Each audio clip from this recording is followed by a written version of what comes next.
বন্ধুরা আজকে যাচ্ছি তেলাপিয়া মাছ ধরতে। এই ভাইয়ের পুকুরে, রনি ভাইয়ের পুকুরে, বাড়িতেই পুকুর। আমি যাচ্ছি, আরো 3টে বন্ধু আছে, ওই যে আসছে।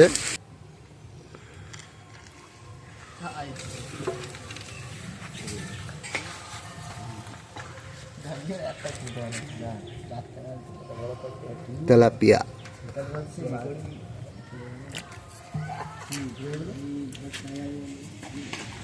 এটা বড় তেলাপিয়া, কাটা মারে কিন্তু।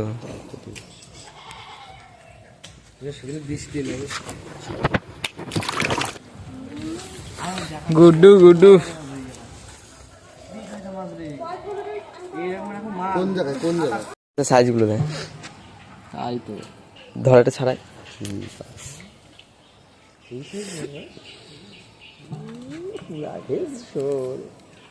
রুই খাবে, রুই আছে তো। এই কই মাছ ছোটগুলো থাকবে, বড়গুলো থাকবে না। বড় আছে?